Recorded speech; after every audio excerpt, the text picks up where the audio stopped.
Hey everybody, it's Chris and Des Show. I'm Chris. And I'm Des. And today we're going to talk to you about the new Marvel film Black Widow, starring, of course, Whee! Scarlett Johansson as Black Widow. This movie was supposed to come out a gazillion years ago, but COVID happened. And so it's out now. Yes. Um, I do want remind me at the end. I want to talk about a spoiler, but we're going to wait till the very end. So watch this first part, no Okay. spoilers. Then at the very end, we'll say And we'll warn you. Okay. when the spoiler time comes. Desiree, what did you think of Black Widow? Okay. So I think that Black Widow is probably the least known. Maybe her and the Arrow guy, Hawkeye. Hawkeye. Her and Hawkeye were the characters in the Avengers that I knew the least about. Like I had good knowledge of Iron Man, Captain America, the Hulk, Thor. Like I had some kind of knowledge of these people. Black Widow, no clue. The Arrow guy, no clue. Like I still don't even know his name. Hawkeye. So when they do these, like I thought she comes into the universe in Iron Man 2, and then all of a sudden her character explodes and she's part of the Avengers, and it kind of felt like, oh, we need a woman on the Avengers. And so here's this woman.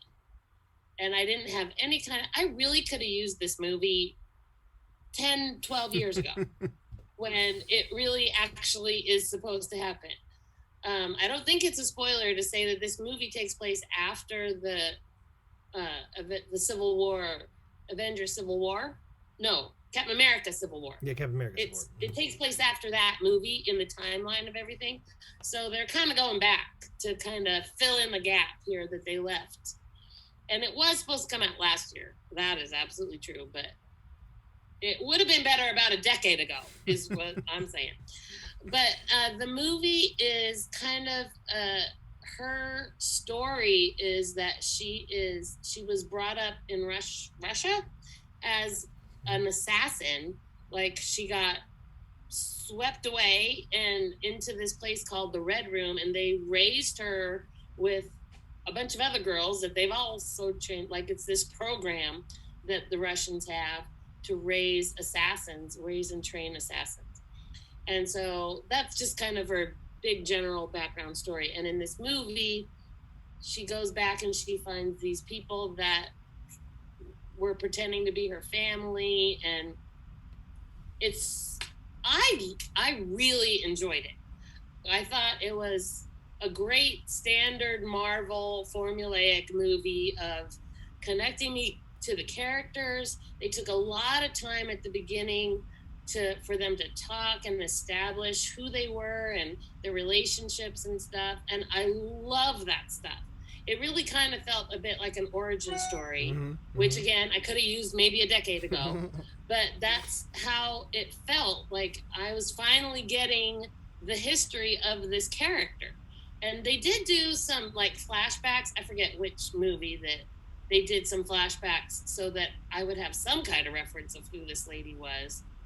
But this kind of went into it a little bit further. I thought it was great. I loved Scarlett Johansson. I thought she was wonderful.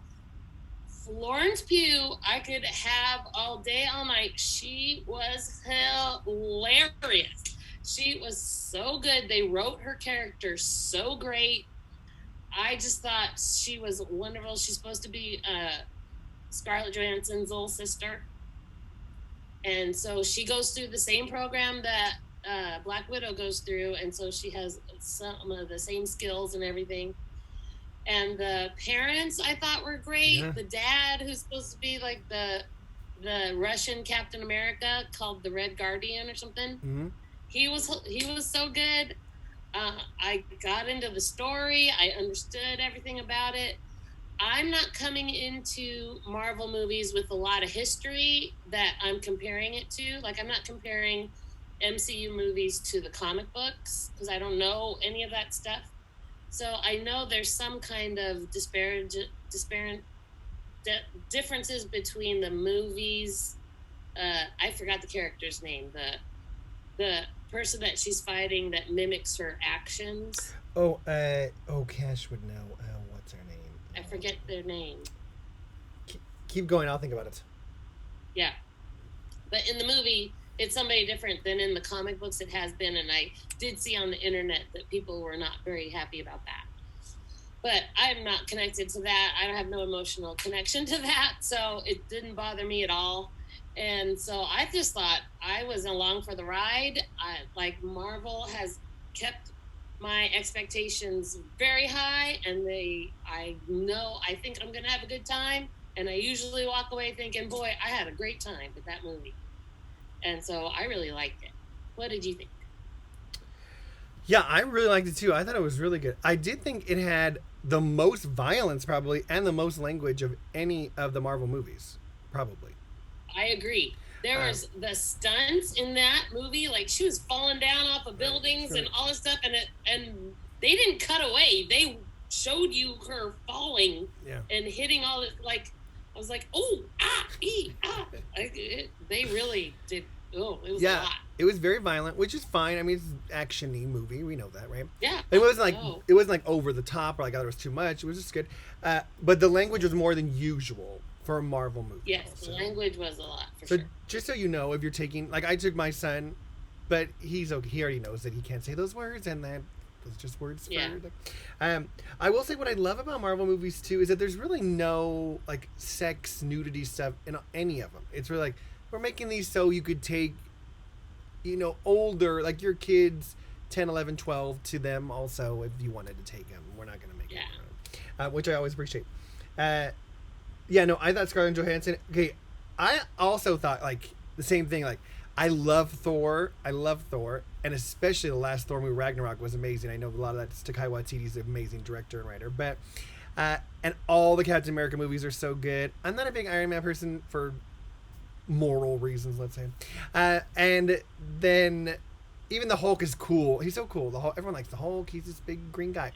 So I also felt kind of when you get to Black Widow, in the first Avengers movie, it's kind of like Thor, Hulk, Captain America, and it's like do do do do do do do do do, kind of like, oh look, Black Widow, and it was like she can run fast and jump, and you're like, yeah, she fights good, yeah. You don't know exactly, yeah. Because he doesn't have a power like the Hulk, where you're like, oh, his thing is he grows into this big beast guy, and Thor has his hammer, and Captain America has shield and all that stuff, and Iron Man his suit. Even it's like, even Hawkeye has his arrows. Bow and arrow. She has like knives sometimes, things, right? She's a good fighter. She's a good fighter, and so I think even at first you're right. She was kind of like thrown in to be like, and we need a girl in there too. We don't really know what her powers. We don't know what we're gonna have her do exactly. But her popularity has really grown. People really like her, and Scarlett Johansson does a great job playing her. Really, she does. And you're right. Florence Pugh, man, so good. So good. She is so good. So in this movie. She's a great actress across the board. Yes. Anyway, like everything that she's been in so far, I've walked away going, that Florence Pugh is so good. Yeah, she's real good. And this movie is no different. And I didn't know that. Did you know this trivia? I just read it that Kevin Feige, that he watched the filming of this movie, liked her so much that said like, oh, we're gonna make this part bigger now because you're so good, and you're gonna continue in the MCU. It was supposed to not continue. Like you were supposed to like, there you go, you're a sister in this movie, thank you. Yeah. And there's whispers now because he liked her so much that when Scarlett is done with her role as Black Widow, then the next Black Widow will be her. Yeah.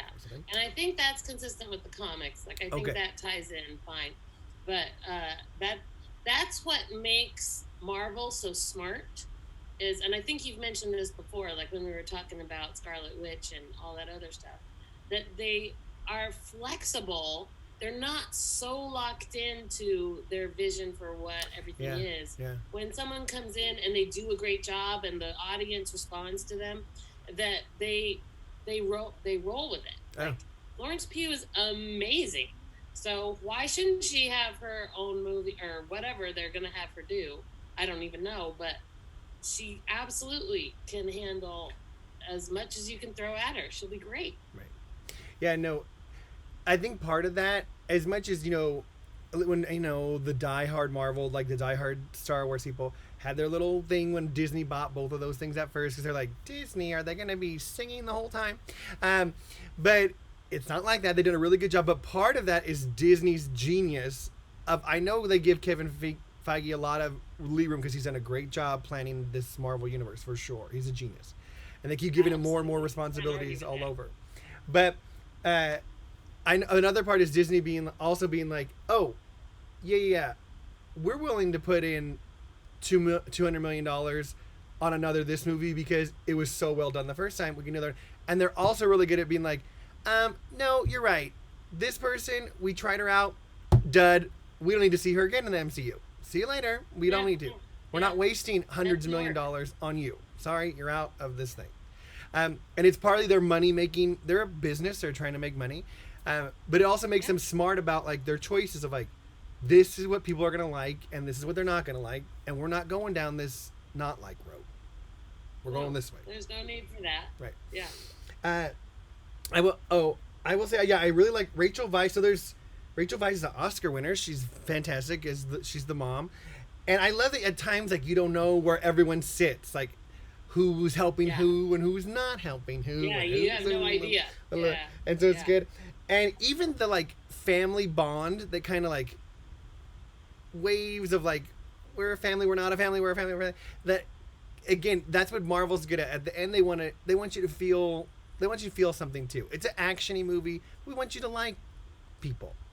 You don't have to dislike everyone in an action movie. You can like people. And I thought all those people were really good. There's something else I was going to say, but I don't remember. Anyway, all around, I thought it was great. Glad that they had a woman direct it. It was good because she's the only woman in. Yeah, Kate Shortland directed it. So good for her. They'd actually offered this to our friend Chloe first, but she had said, no, I want to do Eternals. And it looks so. Whatever Chloe Zhao wants to do. The correct answer. I think that's the correct answer for Chloe.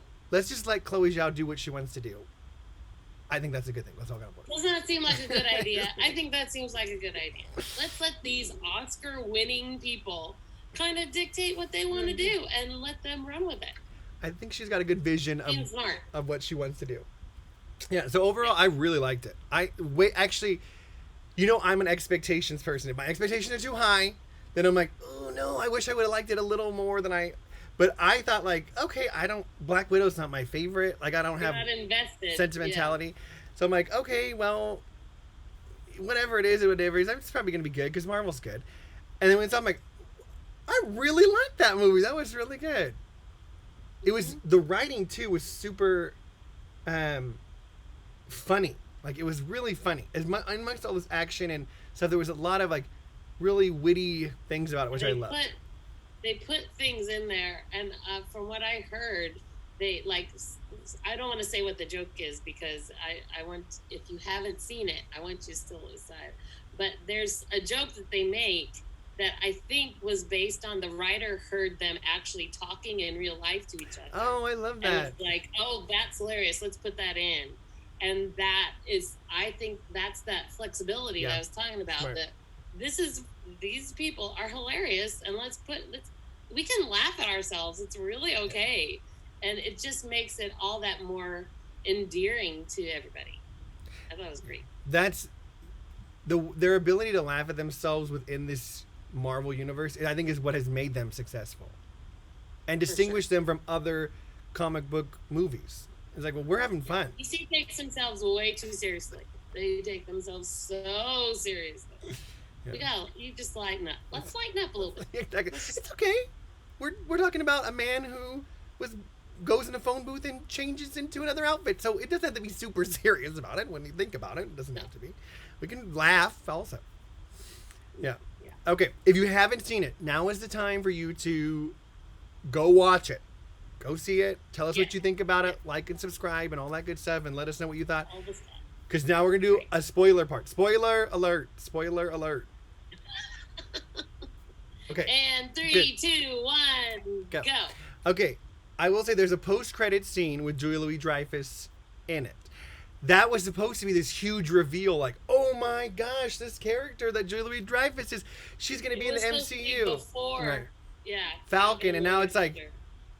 of course, it's still fantastic because Julia Louis-Dreyfus is hilarious, blowing her nose and. Surprise is still Right. a surprise. I Right. think the fact that they did it the other way doesn't hurt anything. Yeah, I don't think so it either. hurt. It just made it a surprise when she was in Falcon, like, what is Yeah. she doing here? Right. And It's now going to be a surprise no matter where you put her. Yeah. So it's cool to see her again coming in this one. What was the joke Yeah. that they had heard? Do you remember what joke it was? the one where she gives her about the pose that she takes and she calls her a poser. I love it. That was a real conversation that they heard them having on the set. And the writer was like, "Oh, that's funny. Let's put that in." Oh, I love that. I love that. Isn't that funny? I Yeah. think one of my favorite running jokes in it was the vest. Do you like my vest? Do you like my I vest? like that too. It's like, it's got a lot of pockets. I use the pockets all the time. I love the pocket. I've never had the choice to wear what I want to wear, I love and I it. think that's so cool. It's good. It was a really good like arc that continued, and even at the ending had a special thing at the end. I love that. I love that too. Yeah. So for those of you who stick around, those were our like insider type things about it that if you haven't watched it, we don't want to spoil for you. But again, let us know what you thought about it. If you loved it, if you liked it, did it make you like Black Widow more or less? Did you? It's hard not to compare. indifferent? It's hard not to compare it to other Marvel movies because that's what we're going to see. Like, oh, now it's this Marvel movie. Now it's this Marvel movie, and so people automatically in their brain are like, I like Guardians here and Iron Man here and Captain here, and they just Yeah. do that naturally. So tell us where is it in one of the better ones, or you could done without it, whatever you thought. And like and subscribe and interact with us on All here. the things, you guys. All the things. Yeah. And we'll talk to you later. Bye. Okay, bye.